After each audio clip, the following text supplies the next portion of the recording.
Reynolds plastic wrap clings tight enough to keep this fruit outside. Imagine how fresh it'll keep your food inside. Reynolds plastic wrap clings tight to keep food fresh no matter what. Now that's not fair. When my son Alonzo graduated from high school athletic honors, I was proud. When Alonzo received an appointment to the Air Force Academy, I was very proud. I was proud when Alonzo won 2 gold medals in the 1984 Olympic Games. But what made me most proud of all is when my son Alonzo became an officer in the United States Air Force. Do I really have to call you sir, son? KSTP-TV, St. Paul, Minneapolis, Channel 5. Good afternoon, everybody. Welcome to Good Company. Coming up on today's show, we're going to meet some teenage girls who are also mothers. We're going to find out about a support group that is giving them help in coping with their lives. Also on today's show, an emergency room doctor is going to show us the latest in emergency room equipment, including a look inside an ambulance. And on What's Hot and What's Not, we're going to take a look at what's in for 85, or out for 85, rather, and in for 86, including that string tie. And we're going to meet Sandra Carlson, who is Dr. John Najarian's secretary, and find out about the real Dr. Najarian. And I'm on the scene at White Bear Lake, where we'll find out about the real secret behind ice fishing. Behind me, you can see a number of cars and ice fishing houses out here on the lake. We're going to find out how you do it, and maybe we might even find out why it's so much fun. You ever gone ice fishing before, Gary? I have never done it myself. I covered a contest last year, one of those big contests where you win millions of dollars if you catch the right fish, but this will be my first attempt at trying it myself. Okay, good luck, buddy. Yeah. Well, that's coming up just ahead on Good Company. From the Twin Cities, it's Good Company. With your hosts, Steve Edelman and Sharon Anderson.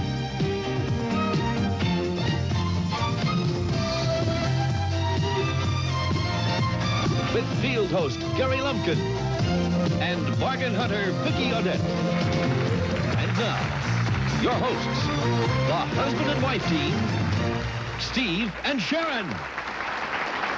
Thank you. Welcome. Thank you, everybody.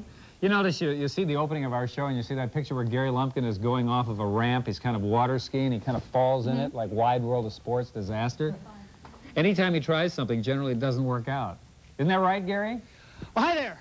I was just getting set. You said, isn't that right, Gary? And what did you say before that? Well, when you do things, you know, usually when you try something like you're going to try today, ice fishing. That's right. Generally doesn't work out. Sometimes, no, you're right. It never works out. Well, now, where are you today? Well, I'm at White Bear Lake, and ice fishing season is going full tilt right now. In fact, behind me, this is just one section of the lake. There are a number of those little houses that you see at this time of year where people are inside just catching catching those fishes right and left. Right. And well, I thought if it's that popular, I better figure out exactly, well, what it's all about. And so I want to show you today some of the gear that you need if you're going to be a successful ice fisher person. And if you got to have a hole in the ice, because the ice is about 2 feet thick. And so you got to get through the ice. Now, they've got those hand auger type things, but hey, this is the 1986. So let me turn There's the Cadillac, huh? That's it. This may be. We're going to see something. Here we go. Oh. Wow, So far so good. Now, it'll get a little noisy here for a second.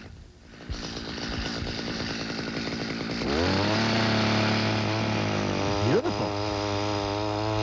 Doing pretty good, huh? No problem. How deep is it, Gary, do you know? Say that again? How deep is the ice? It's a little over 2 feet thick, they tell me. Yeah, a little over 2 feet. How do you know when you're all the way through it, I wonder? I think I'm hoping you don't plunge all the way through. Yes, how do you know? It's a pretty expensive auger to lose down through the ice. Really? It's not all the way there. There. Is that it? Uh-oh. I don't think you want to hop on that, Gary. Like riding a horse, that would be trouble. That'd be good. It'd be like a new ride at Valley Fair, maybe. Yeah, but you'd only want to do once, so maybe not at all. Ah, there we go. We made it through. Yeah. He's got it. Not over here. Well, bring the camera on over. Bring the camera. We have and there you can see one ice fishing hole, and we'll just catch all kinds of fish out of that in a few minutes, and we have all kinds of other toys to show you as well. Gare, how did you decide where you wanted to put your spot? I mean, you think there's a lot of fish there? Well, let me turn this off. I figured there's a secret about fishing that I kind of hate to divulge, but I guess I might as well go. What's that? You go where the other guys are. Oh. So simple. I figure these guys got to know what they're doing, so I want to get as close to them as I can. Okay, Gare. That's much of my ice fishing secret for now. All right, we'll get back to it a little later. Okay. Thank you. You're kind of a pro at this now. I mean, Really? you know all the questions to ask. You know what he's up to. Well, see, a good friend of mine is an ice fishing fanatic. I mean, he's been doing it ever since he was a kid. So we went out and we did it, so I know a little bit about it. Well, you caught fish? Yeah, I caught 5 fish. Aren't those still in our garage? Yeah, they are. I mean, they freeze right away when you catch them, and so we just thought we'd keep them in the garage until the appropriate time. We'll know when it's spring, won't we? There'll be no doubt about that in our garage. We're going to be talking about emergency medicine today. There are great advances in what's being done from the moment you have an accident or have a problem in your home when the ambulance comes and gets you to the hospital. Well, it's very important, of course, those few moments. And we're going to show you today some of the new techniques and some of the new equipment that's being used in ambulances. Here we are, over here. Are you going on outside now? I'm going to, yes. Okay. I'm going to go out to an ambulance, and we're going to see that in just a few moments. All right. Dr. Ed LaMotta is joining us again. He is the emergency physician from Fairview St. Mary's here in the Twin Cities. Ed, come on in. Please welcome Dr. Ed LaMotta. Thanks a lot. Thank you. There are people going everywhere today. Come on over a little bit. How are you? Good to see you. Good to see you. Welcome back again. Now, we have some things that are kind of interesting to watch. Why don't we get right into the first one? This is called a MAST suit. That's right. MAST, M-A-S-T, stands for Military Anti-Shock Trousers. And this is something used out in the field by paramedics it's put on very rapidly. It goes on with Velcro closures and is inflated just like your little raft in the summertime. And what this does is it mobilizes up to 1,000 to 2,000 cc's of blood, about 2 to 4 units of blood from non-essential areas of your body to the essential areas like the heart and the lungs and the brain. So this suit was put on. Gretchen Ebley is our model there. She's a nurse also at Fairview St. Mary. Now she has this suit from what? Just under her chest down to her toes, Right. There's 3 separate compartments, and one for each leg, and then one is an abdominal compartment. And it gets inflated? And it gets inflated until I hear the Velcro begin to crackle. I don't know if you'll be able to hear that at all or not. But essentially what this now has done is it's taken the blood out of her legs and the lower abdomen and put it up to her area where the heart and brain is. And this would be used for what kinds of problems? Basically for shock. Someone that's had a lot of blood loss would be one of the major reasons you'd use this for. It helps restore blood that has been lost. It's sort of like an auto transfusion. Uh-huh. Is this being used a lot now? Very much. Very much. It's used both out in the scene, and it's used in the hospital as well. It's used in intensive care units and in the emergency room very commonly. In fact, we generally have these floating around the entire Twin Cities because one ambulance will leave one at one hospital and pick one up at another, and it's amazing some of the different masses from different hospitals that appear in various ERs. Then the paramedics know when to use this, right? Yes, you wouldn't have they to do. request it. They just automatically know Right. who to put it on. Right. Generally, it's someone that's has shock either from blood loss from an ulcer or maybe from an accident or from some kind of internal bleeding. Interesting. Okay, Gretchen has one other thing to get into there. Why don't we give her a moment to do that? And you can tell us a little bit more about this MAST suit. It was developed during the Vietnam War, is that Right. what you're It's came out of initially from World War II when they had the anti-gravity suits when the pilots would pull out of a steep bank and they used to pass out, so to have sort of a rubber device to keep the blood up in their brain area. And then a man named Stephen Kaplan during the Vietnam War began to use these for transporting soldiers that were mortally wounded. And it really seemed to increase the event that someone would live. And from that, from the 60s, this became very commonplace, and this is very commonly used now. Okay. Now, our next piece of equipment is used on broken bones? Right, on lower extremities. You think of wintertime, and you always think of someone slipping on the sidewalk and breaking their hip or their femur bone, their upper bone here. And this is something the paramedics apply on the scene, and it stabilizes any lower extremity fracture. And generally, like a broken hip or a broken upper bone here, the femur bone. What's it called? It's called a HARE, H-A-R-E, traction splint. And that's what we're taking a look at now. And that's what we're taking a look at right now. How is this different from other kinds of splints? Well, what this does is it can be applied with the person laying down with minimal amount of moving, and it puts all the force right in the direction of the bone, kind of, pulls on the bone and makes it feel comfortable. Because as we know, when bones break, many times they displace or they go at an angle, and that's very uncomfortable to the person. And this kind of restores the normal anatomic position, so it's nice and straight. And they can be in this for, again, like the mastoid, for long periods of time, even up until the time the patient might need surgery to restore the anatomy. Okay. If you do find yourself in an accident or you have an emergency problem, chances are you'll end up in an ambulance. And right now, Steve is out in an ambulance to give us a look at what goes on there. Steve? Thanks, Sharon. I'm in the ambulance, and Al Erickson, who is the supervisor of the Hennepin County Ambulance Service, is coming in right now to show us what's going on. Why don't you just move over here, Al? And tell us a little bit, just as we pan around inside this ambulance, these are just storage areas? Storage cabinets, basically, for splinting material there. What do you keep in here? Cardiac drugs and other drugs are kept here, and usually that's in a heated compartment. IV solutions and all the needles and blood tubes. More IV solutions here. The electrodes that we put on people's chest. Tell us about this. Now, this device is what exactly right here? Well, it's called the LifePak 5. It's basically an EKG machine, and I can plug it right in here, and I have electrodes on, and it gives me a tracing of the patient's heartbeat, or in this case, my heartbeat. How does this compare, say, to what they have in the emergency room once they get to the hospital? Well, basically, it's a smaller unit, a more portable unit. It's lighter for us to carry, and it can be right at the patient's bedside. The larger unit wouldn't work in a small, confined area like this. And the paddles that are with it are the ones we've seen in emergency Right, this is if someone's heart stops, we can shock them by placing the paddles on their chest, delivering a shock. All right, Al, thank you. You're welcome. Back to Sharon. Thank you. Ed, if you are the first person at the scene of an accident, what should you do? Okay, let's talk about it. I can think of three things that come to mind. First is we really have to utilize our 911. They've done studies in the Twin Cities. I don't know if it's the Scandinavian, German ethic or what, but they really feel 911 is underutilized. And people think about it for robberies, people think about it for fires and things like that, but we have to think about health, and it's particular accidents or chest pain or situations where someone might look somewhat stable, but they could deteriorate rapidly. And I think the first thing in an accident is to get help, to designate someone or call 911 to get them into the system. The second thing is to try to make the patient comfortable. You know, we watch a lot of movies and it always looks like cars are blowing up, and that really isn't true. It's very seldom when you're in imminent danger of a car exploding if it's a car accident. I think it's generally better not to move the person unless it looks like there would be a reason to move them, like if they're on a railroad track and a train's coming, I guess you'd want to move the person. But if it looks as though there's some sort of fire, though, should you move them If it looks like there's going to be a fire, if they're spilling gasoline or something, I'd say that would be an indication. Okay. And we're out of time. Last one. Okay, and the last one is to reassure the patient. Let them know you're there and that you're a caring person, and just to let them know that you're going to stand by until other help comes on its way. There is help coming. That's right. Okay. That's the important things. Thank you very much. Sure. Interesting information. Okay. Dr. Ed LaMotta. Thanks, now.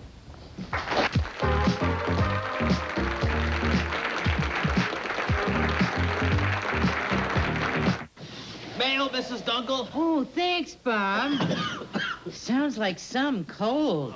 Bet a nice hot cup of herbal tea would help. Oh, I sure would. And these'll help even more. Huh? New Hall's Herbal with Vapor Action. New Hall's Herbal with Vapor Action helps your stuffy nose feel clearer and bathes your throat with soothing power to help your cough. Hey, Hall's Relief really gets through, just like the mail. Get the soothing power of New Hall's Herbal with Vapor Action. You saw them win the hearts of millions at the Olympics. Now see them in person. The Vidal Sassoon Perfect 10 Tour, starring Mary Lou Retton. The Vidal Sassoon Perfect 10 Tour will bring together the stars of the men's and women's Olympic gymnastics team. We'll show you the perfect 10 performances that brought home the gold in '84. Coming to the Met Center Tuesday, January 21st. Tickets at Met Center, Dayton's, or charge by phone. The Vidal Sassoon Perfect 10 Tour. The Olympic magic is back.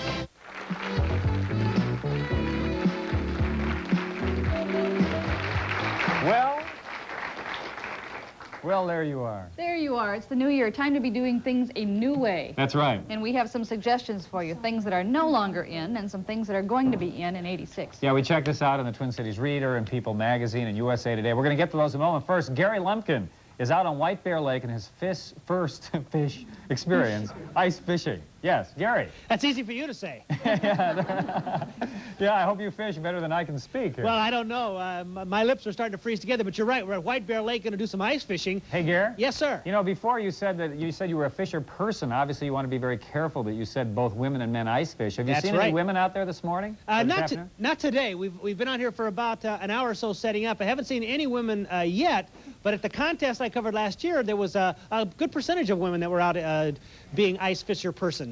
Okay. So it's a sport that a lot of people do seem to enjoy. We're going to show you. We're going to show you a little bit later a tape that has some women fishing. You know. So, but today, I want to show you. We already showed you how about drilling the hole. And by the way, I want to point out all of our gear came from Joe's bait shop in St. Paul, and they've been a good sport in helping us out. Now you get the hole in the ice, but you want to be protected. I've got a piece of, well, this is going to be my ice fishing house. I've unfolded it, so it's normally about half this big. It can fit in your trunk or in the back of a pickup or whatever. That's a house? It will be. Watch this. Okay, here we go. Now you got to go inside like this. Get in like this. Are you still with? Now what, Gary? Now he calls his wife. Gary? There I am. How's that? Is that better? That should be very comfortable. That's funny. Yeah. Is your head holding it up? That's me holding it up there. Okay. Is it done now? It's almost done. Okay, this part goes here. A little help there. Yeah. Oops. Wait a second. This is go ahead. Come walk on in here. This is Jim Anderson from Joe's. This one of the supports came out here. Mm-hmm.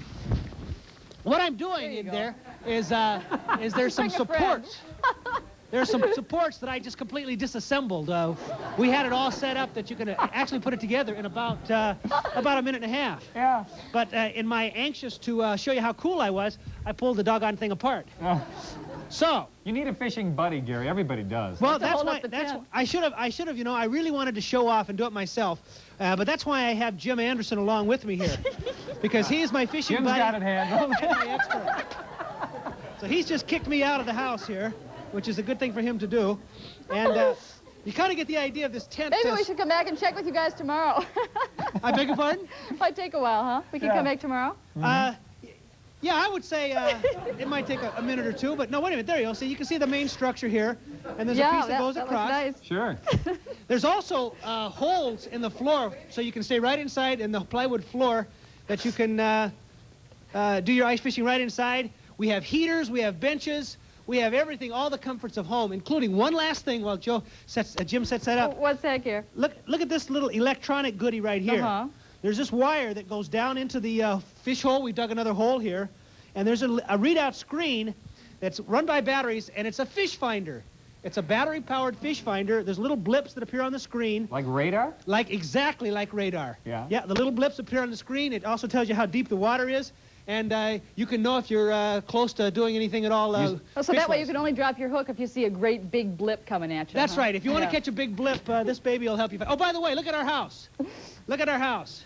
Hey, that's terrific. Ta-da! All right. Those fish will be impressed. Move in. You ready to move in? Okay, we're going to show you some more stuff a little bit later. We'll get set up for fishing. We'll show you some other ice fishing houses. And hey, this is a great sport. I don't know why I discovered this long time ago. All right, thanks, Gary. Okay, bye-bye. All the amenities at home. Thanks, Gary. Perfect. I'm sorry. I don't get it. I don't get it. Well, that's because you haven't done it. Don't. Well, that's true. That's true. Would you like to try it? No. No, she said that before I even asked the question. No, I don't think so. Really? Oh, no, I think that's kind of crazy. But, you know, we'll see. Maybe Gary will tune into winter now. He's never been a winter favorite. He's a California kid. That's true. So we keep trying with all these sports to try to get him into winter. Maybe this will do it. We have some hot knots. We're going to take a look at what's not hot when it comes to '86. And first of all, when it comes to toys, some things are in, some things are out. And the things that are out, do you believe it, teddy bears? They were so hot last season, and those darling little guys are no longer in this year. They'll come back a little bit later, but they kind of glutted the market with them. What's in? Pound puppies. As you well know, after Christmas, everybody wanted a pound puppy. And the new upscale, ta-da, Barbie doll. Is it her dress that's different? Well, yeah, look at this. She's all dressed up for the office now. But I mean looking very chic for the office in this kind of ultra suede. Oh, so she went to the office. Yeah, but she's got other things to do, my dear. Okay, come on, Barbie, show your stuff. How do you get this off? See, my mom didn't let me have these, so I don't know how to undress them. Nope. How come? Nothing anatomically correct in our house. Wasn't done. Is that right? Wasn't done. No, baby dolls we had. Okay, whoops. Whoop. You're going out like that, Barbie? Where exactly is she headed? Wait, no. Oh, I see. I'm sorry. I have to turn it around. Here we go. See, the inside of her skirt is net, you know, and then you take off the jacket and she has on a dancing outfit. You take her hair down and she is ready to boogie. Oh. Okay, but anyway, that's what's new in Barbies. Very upscale. She's flexible. Great. Yeah. I understand there are no pound puppies in the stores right now, so go for the Barbies. All right. You could have had a pound puppy. Oh, really? They're not anatomically correct. Oh, right. Anyway, all right. Now, what's hot and what's not, if they were, what's hot and what's not in games? All right, well, as you all know, Trivial Pursuit was big for years and years and years. It's still selling, but it's not the trend. According to USA Today, the big trend is coming back to, believe it or not, Monopoly. Monopoly is getting more popular than ever. Isn't this nice? Mm-hmm. This is the latest Monopoly edition. It's called a commemorative edition, 1935. And the reason it's commemorative is because it takes the original pieces, like I have here, and this is a little small, you probably can't see it, but like this is a lantern, and they've basically, done a little kind of a gold type look to it. And it's all the pieces as they originally were. So if you're a real Monopoly fan, this is something that you probably like. They want a lot of money for this. Games by James gave us this, by the way. Also, here's a very hot new game. It says $25 on it. Dr. Ruth. No. Yes, there she is, smiling at you, you know. You mean there are You can't do anything wrong. Dr. Ruth is smiling at you. Right answers and wrong answers in that game? Well, yeah, I guess this is, well, you know, we pulled some of the cards, and frankly, we couldn't find that many we could read to you. But here, like, you play it with like a group of people, like, you know, your mate or whatever. Here, we'll play this one. This says, play immediately. Read this card aloud, and your partner and other players write down a response. Ready? Okay. Okay. The title that best describes the relationship between my partner and me is The Odd Couple, Some Like It Hot, The Agony and the Ecstasy, or Great Expectations. Now, you heard just previously about those anatomically correct dolls. Anyway. Great Expectations. Great Expectations, okay. Right. So anyway, no, there is no right answer. The idea is if we agree, then we get some points. Okay. Anyway, so that's a hot game. A game by James that costs $25. We have time for? We don't have time for any more. We don't? Oh, we'll show the rest next week. Okay. But what we have time for right now is the vacation van giveaway. Right now we are switching live in just a moment to Chris McWatt somewhere in the Twin Cities. If your house is shown on camera, you can win a trip for two to Los Angeles. Now here's how you enter this competition. Send us a postcard with your name, address, phone number, date of birth to Vacation Van Giveaway, Good Company, 3415 University, St. Paul, 55114. If we come to your house and show it, you have a minute to come out. If you know the secret word, you win round-trip air, courtesy of Hobbit Travel, to Los Angeles. It's kind of a nice getaway. And right now, Chris McWatt is going to be surprising someone. And if it's your house, you've got to know the secret word. Chris, where are you?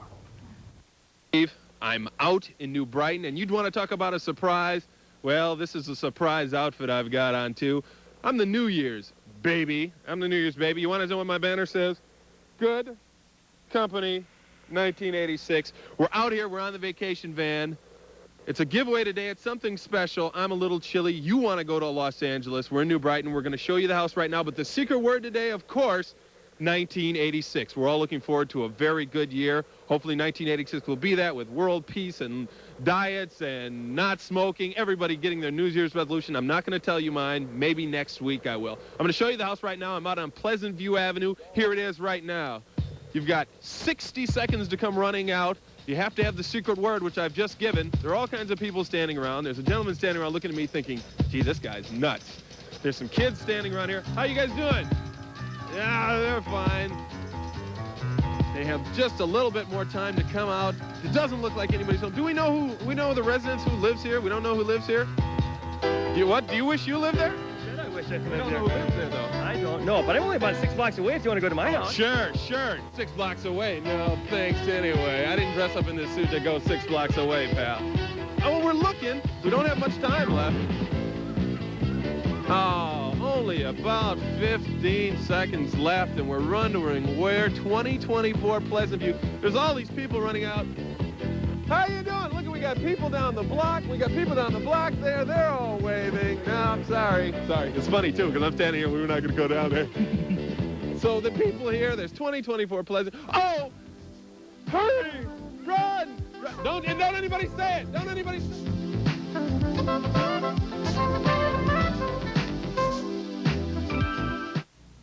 Slumberland will be closed tomorrow until noon, getting ready for the wildest, craziest 6-hour sale ever held in the Twin Cities. Prices will be slashed in every department with gigantic discounts on sleep sofas, Lazy Boys, mattresses, and brass beds. Save on Simmons, Sealy, King Coil, and Serta. Mattresses starting at $49.98. Over 1,000 sleep sofas in stock as low as $298. Lazy Boys from just $168. Prices may never be this low again. So come to Slumberland tomorrow only for our gigantic 6-hour sale.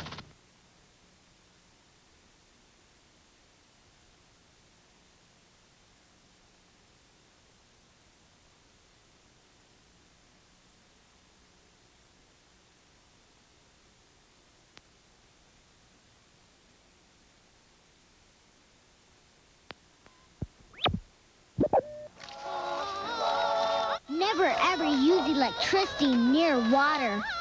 Right, Mom? Well-known people around the Twin Cities. Yesterday we went to the office of the mayor of Minneapolis, Don Fraser, and talked to his secretary and to the mayor. And today we're going over to the University of Minnesota because we're going to be talking with a woman who is the principal secretary and major support to Dr. John Najarian. She's standing by right now. Sandra Carlson is her name. Hello, Sandra. Hi, Sandra. Hi. How are you? Just fine, thank you. Well, good. Now, where are you? This is your office? This is my office, yes. My spot, right here. What are your primary responsibilities? Pretty much keeping his calendar straight, getting him to the right place at the right time, and believe it or not, that's a full-time job, so just the administrative part of his office. What kind of a man is Dr. Najarian to work for? It's really exciting. There's never a dull moment in this office. That's what I like. What's the best part of it? The best part of... Well, you know, you say it's never a dull moment. Well, it's exciting. What's exciting about it? Well, every day there's something new, be it celebrities that are around or famous surgeons or whatever. I get to come in contact with those people, and I just find that really interesting. Dr. Najarian has a very, very serious profession. Is he a very serious person? He takes this very seriously, and basically the office is real formal and it is serious, but on the other hand, I see the side of him with his family, and the boys are around a fair amount, and so I see that side also. Okay. Are you going to take us now into his office? Right. Okay, why don't we go ahead and do that?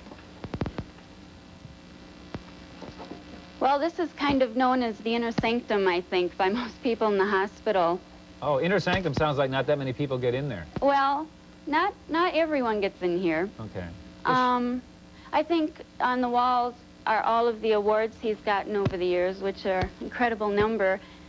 This painting in the middle is of Southern California, where he is from, although he's been here since 1967. And I think he likes it. It's a peaceful, tranquil painting, so he likes it here. I think his greatest honor is his Regents Professorship, which he was honored with this past year, the highest honor at a university that you can get. I noticed there are some football pictures around there as well. Oh, yes, all the boys and himself also. And this mobile down here is kind of interesting. One of his sons gave it to him. However, when Jamie Fisk was here last time, she really demolished it. It was all in tangles, and it took me 3 days to undo it. It was really incredible. Is there anything in there that would surprise us in that office? Well, one thing that everyone in the hospital knows about is the famous cookie jar, which is hidden right here. And in the drawer? In the drawer, hidden away. What's the idea? Is it for him? He or eats a few of them himself, but basically the residents know they're here, so when he goes to the operating room, someone usually comes in for a cookie. It's my job to keep it full also. What kind of cookies does he like best? Chocolate chip, and he hates sugar cookies, so we know not to put those in. I see. Is he there now? Yes, he is. Ah, all right. Dr. Najarian. Yes. He is there. Hello. How are you? Fine. How are you? Well, we're just fine. Was Sandra accurate about you? Semi-accurate. I'm from Northern California rather than Southern California. That's a minor difference. But other than that, I think what she stated was correct. What makes Sandra special working with you?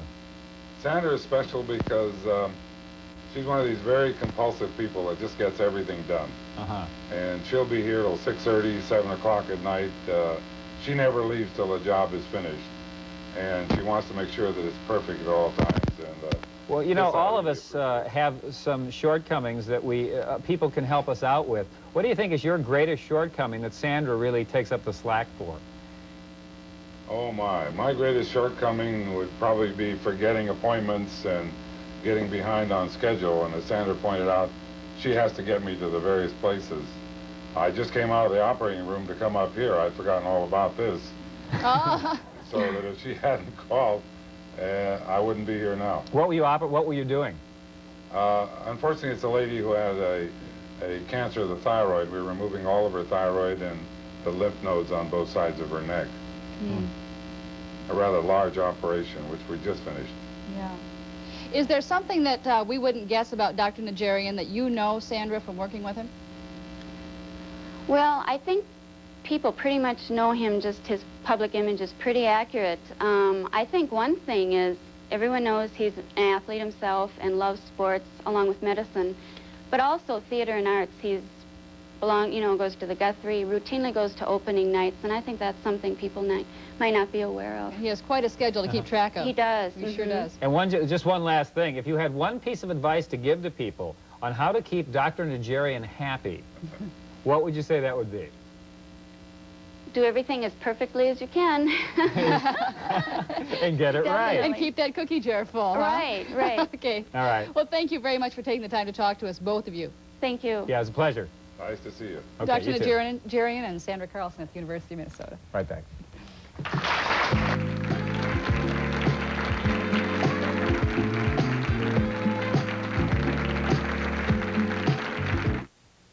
Okay, we're going to try a little experiment.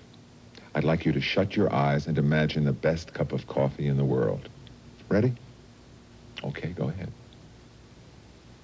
Open your eyes. What you've just imagined is New Hills Brothers Gold. It could quite possibly be the best cup of coffee you'll ever taste. Imagine that.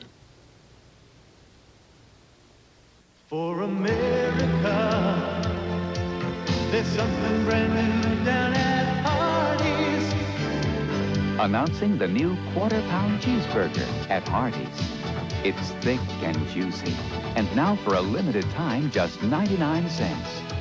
Try the thick, juicy quarter-pound cheeseburger, now just 99 cents at Hardee's. Hardee's, where good people go. P.S. I love you. P.S. I love you. Progresso Soup, I love you, for your minestrone. I love you for your beef minestrone. Progresso Soup, I love you for 30 years of lentil. I love you for your chicken noodle, the best tasting soup This side of my soup. Progresso Soup, I love you. P.S. I love you. P.S. I love you.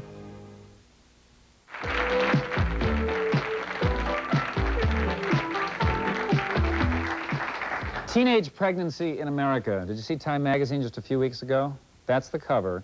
It is a huge problem around the country, and it is a problem as well here in the Twin Cities. Did you know that 4 out of 5 teenagers who become pregnant are unmarried teenagers? So the question is, how do they take care of themselves? How do they take care of the babies? Well, right here in the Twin Cities, as we said, of course, teenage pregnancy is also happening out of wedlock. But there is a program that we're going to take a look at today that is specifically to help women who have become pregnant like this, and it's working. Before we meet our guest who is involved in this program, let's take a look at it. It is called CHIP, and it has to do with the Children's Home Society of St. Paul. Now, CHIP is a support group whose philosophy is that other teenage mothers are often the most capable of offering help and encouragement to each other. They meet once a week, and they talk about how they really feel. Corinne DeClaire is a group facilitator with the program, and she talks about it. It's a time for them to come and share and exchange their thoughts and their feelings about their children and about themselves and about their own sexuality and everything like that. And in that, it is all women. They can open up quite a bit to each other, and they do. They really do. And Corinne is here with us now to tell us about the CHIP program. Welcome to you. Thank you. We said that the program works so well because it is women who have been in the same situation. Right. As you had been. Right. You were, how old were you when you had your baby? I was 18 at the time, and I was in high school, and I guess that I was so unfamiliar with this situation that that's one of the reasons that I decided to get involved with this group. I think that it's the number of girls in Minnesota. There's 10,000 girls in Minnesota who get pregnant a year. That's just in Minnesota, that are teenagers. It's a very difficult thing to talk about without offending people, without hurting emotions, but I want to ask you the questions that people want answered. Sure. For example, when you had your child at age 18, did you really want a child initially? In other words, did you want to have a baby? Well, I think it's a dream of every woman to have a baby. I think that the timing was bad, and I was mostly worried about the stigma attached to it. I knew that I would be a wonderful mother, and I love children, and it was too early. I think that I didn't understand it for the most part. I didn't understand what I was getting myself into. Why did you not use birth control? I guess that it was something that we didn't think about. We did, but it was incorrect. You know, there's so many variations on what you can do, and I think when you're so young, and at that time it was not seen properly to teach birth control in the schools, so we did it just as we could, you know. And the father, is he involved now with your child? Oh yes, he is involved with the child, and it's a difficult thing because, you know, to his extent and the extent that he wants to be and the extent that I want him to be, we're two different things. So. The program now, we're talking about CHIP. Right. What is it that you do in that program that the other women really need? I guess what they need to see is that having a tragedy, or what most people consider to be a tragedy, doesn't have to mean it's time to stop their lives. You know, this isn't a time for them to think that their life is over and that they're just a mother now. So they're not judged. They're not judged. They're not judged at all. And it's a time for them to come together and say, look, I'm going to school. I have dreams, and I have many things that I want to do. And most of the girls that I've dealt with are highly capable individuals. They know what they want in their life. They've had some time to make some decisions, and they're very grown up and wonderful people. They're caring, loving, interesting people.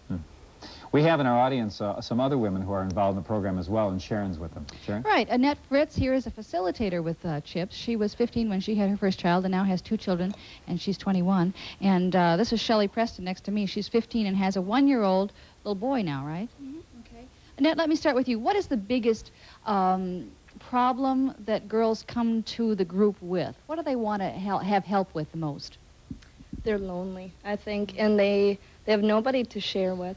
Their problems are so different from other teenagers. They have problems with their children, or their baby's fathers, or their parents, and they're so different than, you know, where do we go tonight, things like that. What other teenagers have to deal with. So, Shelley, you've been going to the group since you had your baby, right? Mm-hmm. What difference has it made for you, do you think? Well, I know that I can go there and I can talk to them about the problems that I have, whereas if I could go to my other teenage friends that don't have children, they wouldn't know what I was talking about. And there are some things that I may not, understand what's going on with Matthew, my son, and then I can call them and say, hey, what's going on? They can share this with me, and so I know that I've got something to hold on to just for myself. What's been the best part of it for you? Probably being there around all the girls, knowing that they're going through the same thing I'm going through, and we have a lot in common. Mm-hmm. And so I can share with them some of my feelings, and then I can get feedback from them. Okay. Well, thank you both for sharing that with us. Stephen? The most important thing that women, again, are getting out of this program, the thing they'll get that they might not realize they can get by getting into it is what? I think support and a way to gain knowledge. They need, sometimes you feel very trapped, and I think all women feel trapped when they first have children. You know, all of a sudden you've got this incredible responsibility, and we like to see that they, if they want an education, to go get their education, and to, if they want that job, go get that job. Don't let this stop you from doing something that you really want. And so they get support from each other and from us and the community, because there are so many wonderful programs available for them right now. Thank you for joining us. And we want to mention that if you want more information about that CHIP program, there's a number to call, 646-6393, and they'll tell you everything you need to know. Thank you for joining us, and thank you for sharing your stories as well.